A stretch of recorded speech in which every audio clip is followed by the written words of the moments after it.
Hello guys, welcome back again sa ating YouTube channel, no, The Action Man. Una sa lahat, may galab shoutout po sa lahat ng mga kakamping at sa mga hindi man mga kakamping. Kung interesado ka sa video ito, patapusin mo na hanggang dulo at huwag nyo lang kalimutan na i-like at i-share ang ating video para malaman naman ng iilan sa ating mga kababayan na nagtutulog-tulugan sa katotohanan. So muli naman nagbabalik ang nag-iisa nyong host na si The Action Man para magbigay ng komentaryo at reaction sa mga mainit ng issue ng bayan. So ito ho mga ka-action, no, may gusto lang po ako na i-share sa inyo. So sorry ho mga ka-action kung ngayon lang po tayo nakapag-upload ho mga ka-action. Kasi kahapon nga po nandun po tayo sa EDSA, so buong araw ho tayo doon. So nanibago po ang katawan ko kasi first time ko po na tumayo buong araw, pero happy po ako na nandun po ako, na isa po ako na nakikipag-celebrate ng EDSA Revolution ho mga ka-action. Kaya pasensya na kayo, medyo masamang pakiramdam ko kanina pagising kasi sobrang sakit ng buong katawan ko ho mga ka-action. Kaya ngayon lang po tayo nakapag-update. So ito nga po mga ka-action, no, may gusto lang po ako na i-share sa inyo regarding po ito sa muling pagbanat ni Mayor Baste ho dito kay Mr. President Bongbong Marcos, at ito si Digong ho mga ka-action. Biglang umiba ang tono. For short, parang bumait ho mga ka-action. So ito mga ka-action, no, bago ho tayo magtuloy-tuloy, panuorin at pakinggan muna natin ang kanilang statement. Tawag na scammer at sinungaling ni Davao City Mayor Baste Duterte si Pangulong Bongbong Marcos na idinaos na prayer rally sa Cebu kahapon. Pero ang tatay niya na si dating Pangulong Duterte, tila nag-iba ng tono mula sa mga dati niyang banat. Nasa frontline ng balitang yan si John Aroa. Sabay-sabay na nagsindi ng kandila ang libo-libong dumalo sa idinaos na prayer rally for transparency, accountability, peace and security sa Cebu City kagabi. Mapabata man o matanda, present sa rally kahit umulan bago nag-umpisa ang programa. Let the spirit of transparency, the spirit of accountability, and the spirit of peace and security. Pagpatak ng alas 8 ng gabi, nagsimula na ang prayer rally. Present sa programa ang mag-amang Duterte. Pero unang sumampa sa entablado si Mayor Baste.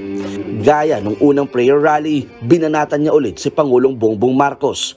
Scam daw kasi ang pangako niyang 20 pesos na bigas. Kabalo mo, unsay pinakakatauanan aning tanan.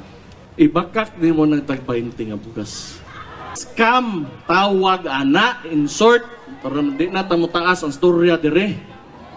Di manggod, ingani manggod na, og politiko ka, mutungtong kag itablado, og unsay ingno nimo, timan-an nas tao. Hindi rin pinalagpas ni Mayor Baste ang issue ulit ng People's Initiative na layunin lang daw na patagalin sa pwesto ang mga Marcos. Una nang sinabi ni dating Pangulong Duterte na pakana ito ng administrasyon at liderato ng Kamara. Kaya si Mayor Baste, binanatan din si House Speaker Martin Romualdez. Isog lang ka kay speaker ka karon, speaker lang ka kay tungod ang igagaw nimo presidente mauna. Wala pang reaksyon sina Pangulong Marcos Jr. at House Speaker Romualdez tungkol sa mga tirada ni Baste. Kumpara naman sa nauna niyang mga tirada, mas maingat ngayon ang mga binitiwang salita ni dating Pangulong Duterte. Pinuri pa nga niya si PBBM. Taliwas din sa una niyang pagtutol, kumambyo rin si Duterte sa usapin ng Chacha dahil suportado na raw niya ito basta economic provisions lang ang babaguhin. Suportahan ko yung Chacha at I am comfortable supporting the President. Wala pa naman ako nakitang talagang yung big error, big mistake. Wala pa. Wala naman ako nakitang maybe yung sa baba. Pero sa kanya, wala akong nabalitaan. So I continue to support him. Kasunod nito, pabiro din niyang sinabi na may balak siyang tumakbo sa susunod na eleksyon. Munang init kay Gauss sa mga durugista, hantod karon. Kay mabalik ko basig bagay. So yun na ho mga ka-action, mga kakamping, no, napakinggan na po natin ang kanilang pahayag ni Mayor Baste Duterte at ni Digong Duterte ho mga ka-action. So Ay doon po sa banat ni Mayor Basti Duterte na na-scam nga po ng 20 per kilo na bigas ang mamamayang Pilipino, particular na po sa mga bumuto dito kay Mr. President Bongbong Marcos. So alam naman po natin na mahirap po matupad ang nasabing pangako ni Mr. President Bongbong Marcos. Pero ang pinag-uusapan ho natin dito, dapat bang banatan si Mr. President Bongbong Marcos na alam naman ho natin na ito si Mayor Basti Duterte ay isang local official ng Davao bilang isang mayor ho, mga ka-action, no? Ang ano lang ho natin dito, nakakadismaya lang ho na parang konting respeto lang ba? Salitang konting respeto kay Mr. President Bongbong Marcos. Hindi ko pinagtatanggol dito si Mr. President Bongbong Marcos. Ngunit mag-base ho tayo kasi ito si Mayor, ito si Basti, siya po ay isang mayor ng Davao. Local official po siya ng Davao na kung saan konting respeto lang naman sana. Kasi kaya nakakadismaya po ang mga ganito, no? Na panay mo ang banat, na alam mo naman sa sarili mo na Vice President ang iyong kapatid na si Sara Duterte.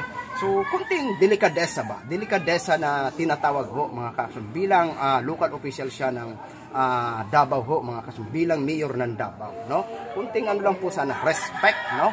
So, mas maiintindihan po natin kung mga ordinaryong tao ang maniningil kay Mr. President Bongbong Marcos sa nasabi niyang pangako na 20 per kilo na bigas. Pero alam naman po natin na hindi po yan kayang tuparin ni Mr. President Bongbong Marcos, no? So kung ano na lang ang magagawa ngayon ni Mr. President Bongbong Marcos at ikakaunlad o ikakabuti ng bansa natin, susuportahan ho natin at purihin ho natin. Pero kung alam naman po natin na parang mali na ho sa ating paningin, siyempre, yun po ang sabi natin, dyan tayo papasok na pupuna ho tayo, di ba? Kasi hindi ho tayo one-sided na klase ng komentar na nagbibigay ng reaction dito sa mga issue ng bayan, no?